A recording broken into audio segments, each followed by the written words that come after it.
Now, at this point in the movie, we cut right to Hermione bringing the book where they learn about Nicholas Flamel and the Philosopher Stone.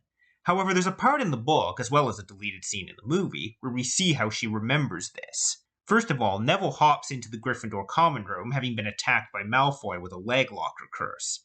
Ron tells him he needs to start standing up to people here, which of course foreshadows him standing up to them later.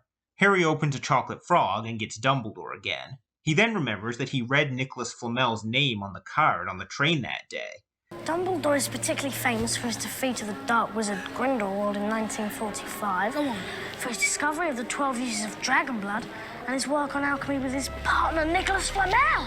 This triggers Hermione's memory of reading his name in a book, which leads to the scene where she brings the book to them and they learn about Flamel and the stone. I think the movie should have kept this in, as it would have helped connect things a bit better, especially seeing as they already filmed it. Now, I mentioned earlier that the movies cut most of the Quidditch matches. Well, here's the first example. In the book, they have a match against Hufflepuff, and Snape is the referee. Of course, the trio think this is because he wants to try to kill Harry again, but of course, as we learn at the end, it's actually to protect him in case Quirrell tries it again. Not that he needs to, because Dumbledore shows up to the match, so Quirrell can't try anything. And of course, Snape does everything he can to keep Gryffindor from winning, so they won't overtake Slytherin too much in the standings. Despite this, Harry catches the snitch within 5 minutes. Also, Ron gets into a fistfight with Malfoy during the match, and even Neville joins in to help him. After the match, Harry spots Snape heading into the Forbidden Forest and quietly follows him on his broomstick. Snape meets up with Quirrell in the forest, and this is where we get that conversation between them that we saw in the library in the movie. There's more to it, though. Snape mentions the Philosopher Stone and asks Quirrell if he found out how to get past that beast of Hagrid's yet.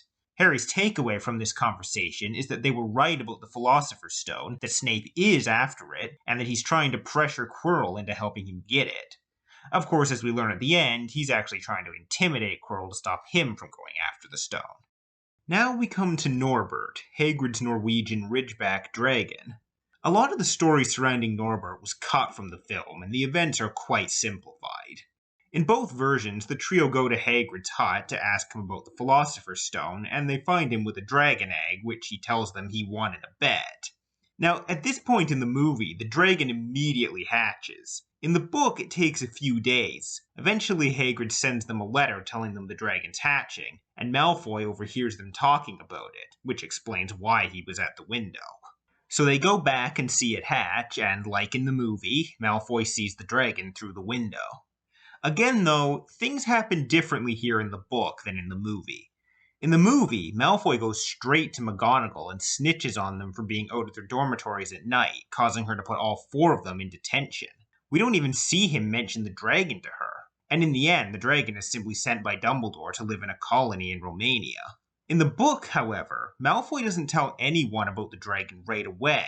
He actually holds it over the trio's head for a week or so, during which time they decide to send Norbert to Ron's brother Charlie, who studies dragons in Romania.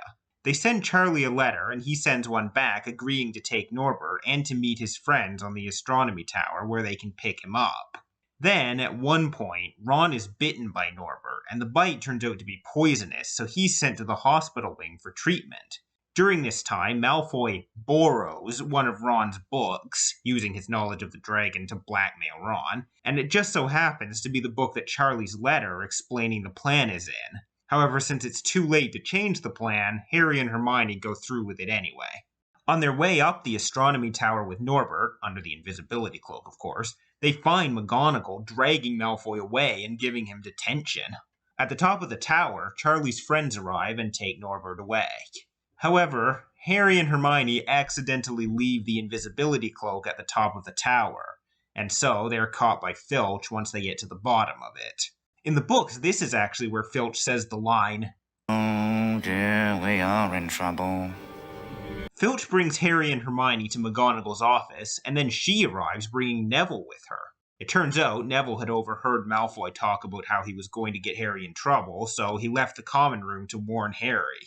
McGonagall assigns Harry, Hermione, and Neville detention and takes 50 points from Gryffindor for each of them. So, yeah, I do understand that they needed to cut this subplot down for time, but I do think it feels a bit rushed in the movie. Now, a few things happen in the book before they do their detention.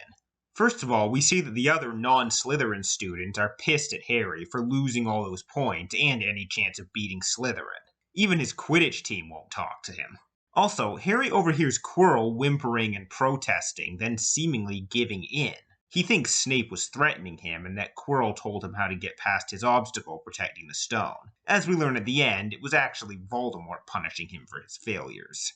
The trio do consider telling Dumbledore their suspicions about Snape, but ultimately decide against it as they have no proof. At this point, Harry has decided not to meddle in things that don't concern him anymore after the whole Norbert incident.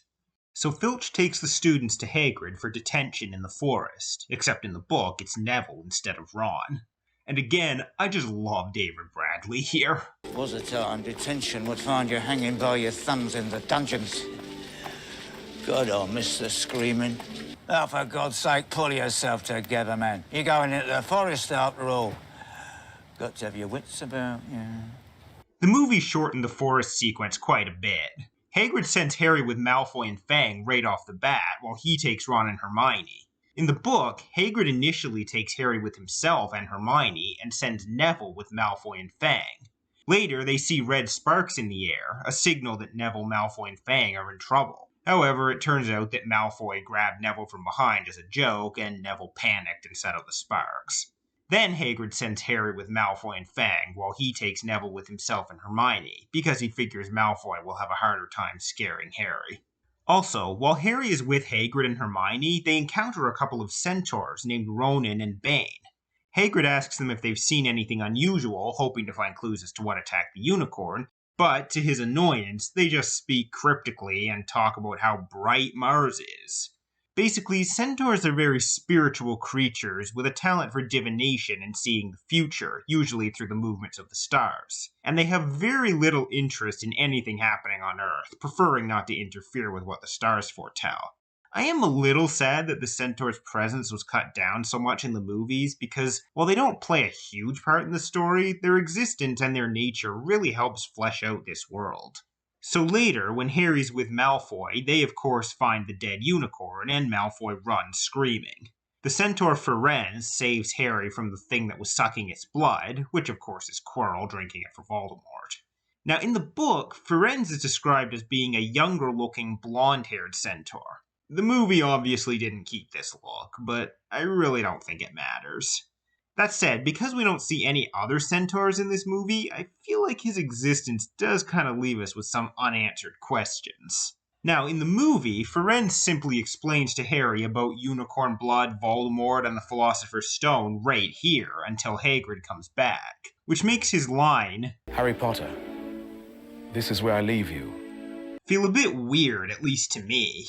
In the book, Firenze actually lets Harry climb onto his back and takes him to Hagrid, so they spend quite a bit more time together. It's during this ride that he tells Harry everything about unicorn blood, Voldemort, and the stone. They also encounter Ronan and Bane on their way back to Hagrid. Bane is furious with Firenze for rescuing Harry, whose death was foretold in the stars, and yells at him to not challenge fate. He also says that Firenze is shaming himself by letting a human ride him like a common mule. However, Firenze stands up to him, pointing out the slain unicorn and saying that he will fight against what killed it, even if it means working alongside humans, no matter what the stars say. So we clearly see that he's different from the other centaurs. So after getting back to their dormitory, Harry explains to Ron and Hermione that Snape wants the stone for Voldemort, and then they go to bed. In the book, Harry finds the invisibility cloak on his bed with a note reading, "just in case," hinting, in hindsight, that Dumbledore knew exactly what they were planning. So, after finishing their exams, they learn that Hagrid told the stranger he won Norbert from how to get past Fluffy, and that Dumbledore has left after receiving a letter from the Ministry of Magic, which Harry suspects Snape sent. They realize that Snape is probably going through the trapdoor tonight. Now, unlike in the movie, the trio don't immediately decide to go through the trapdoor. They keep an eye on Snape first, but it doesn't work out. So they did at least try other options before throwing themselves into danger. When Harry says he's going through the trapdoor, in the book, Ron and Hermione initially protest, but Harry gives them a passionate speech about why he has to do this. After this, Ron and Hermione agree and insist on coming with him. On the way to the trapdoor in the book, the trio have a run-in with Peeves, who Harry frightens away by imitating the Bloody Baron's voice, since he's the only one Peeves fears. When they find Fluffy, in the movie he's already asleep, because Quirrell had put a spell on the harp to keep it playing. In the book, however, the harp is no longer playing and Fluffy is awake. Instead, the trio used the flute that Hagrid gave Harry for Christmas to get past him. Now, let's talk about the obstacles protecting the stone. In the movie, we only see 4. Fluffy, provided by Hagrid, the Devil's Snare, provided by Sprout, the Flying Keys, provided by Flitwick, and the massive chess set, created by McGonagall. However, in the book, there are 2 more obstacles. A troll, even bigger than the one they fought in the bathroom, provided by Quirrell, and a logic puzzle using 7 potion bottles, provided by Snape, where one of the bottles will let them move forward, one will let them go back the way they came, 2 contain nothing but wine, and 3 contain poison. I do understand why they felt the need to cut these for time, but it does lead to a bit of a continuity error in the movie's writing. After all, Hagrid did say, Snape is one of the teachers protecting the stone. Except he clearly isn't, because you cut his contribution. Oh, and by the way, what's with Ron's line here? Harry, it's you that has to go on. I know it. Not me, not Hermione, you. Why? Why does it have to be him? Well, anyway, after they win the chess match, in the movie, Harry sends Hermione back with Ron. In the book, however, the 2 of them leave Ron there and go forward together to face the final 2 obstacles. They don't have to fight the troll because Quirrell already knocked it out. However, Hermione does have to use her logic skills to figure out the potion riddle. Since there's only enough in the bottle for one of them to move forward, this is where Harry and Hermione split up, as Harry takes the potion to move forward, and Hermione takes the potion to go back. The goodbye scene is more or less the same, despite the different location. You'll be okay, Harry.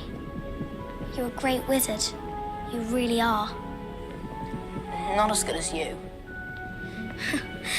Me, books and cleverness. There are more important things. Friendship and bravery. And Harry, just be careful. Now, I would like to backtrack a bit here to the previous obstacles, in particular, the Devil's Snare. So, each member of the trio gets to have a shining moment as they go through these obstacles. For Harry, it's in catching the flying key, for Ron, it's winning the chess game, and for Hermione, it's figuring out the potion riddle. However, since they cut the potion riddle from the movie, they decided to change Hermione's moment to the Devil's Snare. In the movie, Hermione tells the other 2 they need to relax for it to let them go. That was completely invented by the movie, by the way. And when Ron isn't able to, she saves him. In the book, Hermione actually panics the most of the 3. She does remember from herbology that Devil's Snare likes the dark and the damp, so Harry yells, "So light a fire!" When Hermione panics that she can't find any wood, Ron responds appropriately. "Have you gone mad? Are you a witch or what?" So it was a bit more of a team effort in the book, and it actually highlights one of Hermione's flaws, which is that for all her intelligence and skill with magic, she kind of panics in emergency situations, much more than the other 2 do. In the movies, we never really see this weakness. As I mentioned earlier, Hermione is Steve Klove's favorite character, and one of the ways you can tell is because the movies remove a lot of her flaws. In contrast, Ron, as I've mentioned before, comes across as much more pathetic than he does in the book. Now, in this particular case, I don't mind too much, as they did need to give Hermione her moment after they cut the potion riddle, and Ron will have his own moment shortly with the chess set. That said, this is a continuing problem throughout the movies, and this is one of the first signs we see of it, even if it is a bit more justified here. Anyway, let's move on to Harry's confrontation with Quirrell and Voldemort, or Quirrellmort for short. Personally, I thought the movie handled this scene really well, for the most part. Between the dialogue, the atmosphere, and Ian Hart's acting, I thought it was really well done. They did leave out a few details from the book, but it's mostly relating to things that were cut from the movie or that will be expanded upon later. Though we do learn a bit more about how Quirrell met Voldemort and the nature of their relationship, with Voldemort having punished him many times. Also, I have to say, I love Ralph Fiennes, But this is definitely the scariest Voldemort ever was in the movies. Between the design and the voice, it's really cold and chilling. I think they made him a bit too over the top in the later movies. One thing I do kind of wish they had kept in was Voldemort telling Harry some details on how his parents died. How his father put up a good fight and Lily died to save Harry. That said, one really cool thing they added that wasn't in the book was Voldemort promising to bring Harry's mother and father back if he gives him the stone. I don't know, I just really like seeing Voldemort tempt Harry in this way.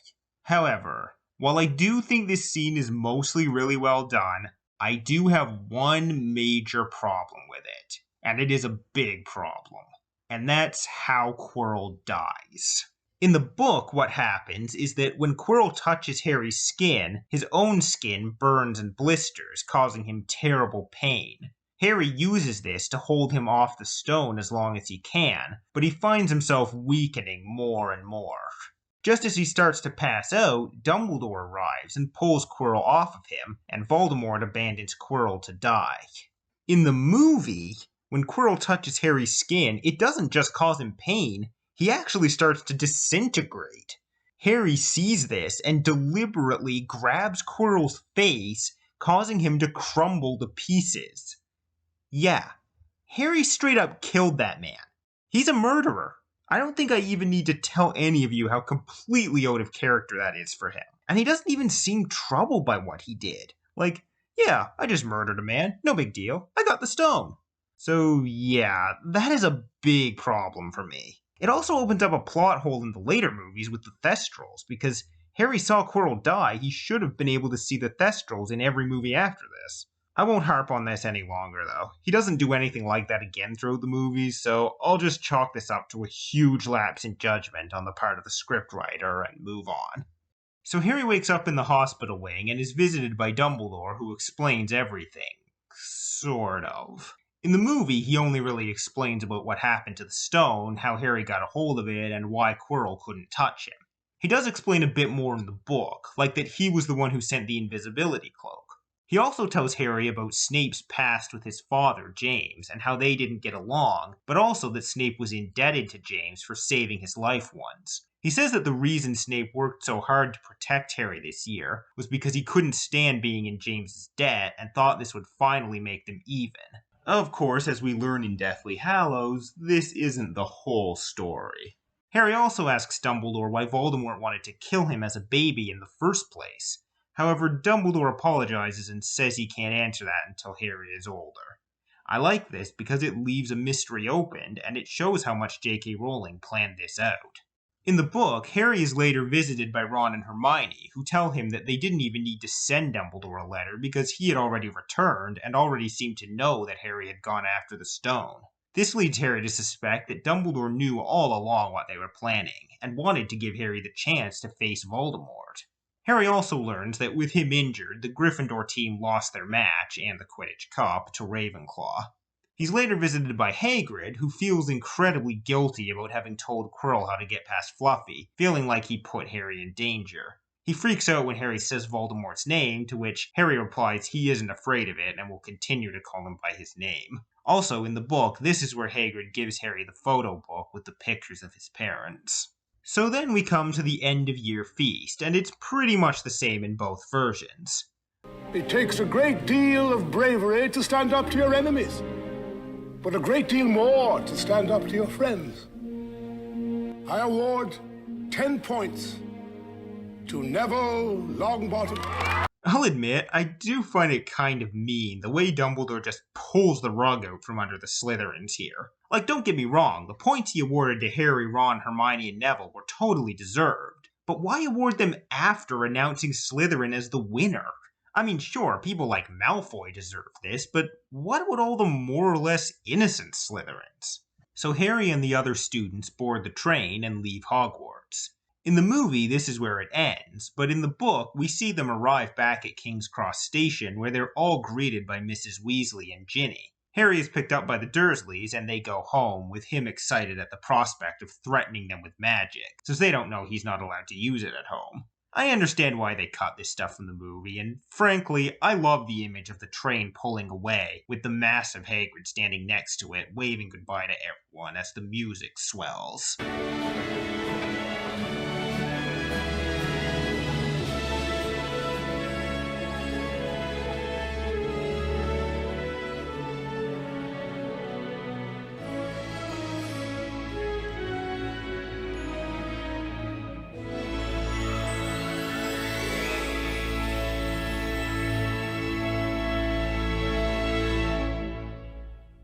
So, that was the Philosopher's Stone. While there are some things I think could have been better explained and expanded upon, on the whole, I have no major complaints and thought it was really well done and a strong start to the series. Thank you so much for watching, and I'll see you next time as we dive into the Chamber of Secrets.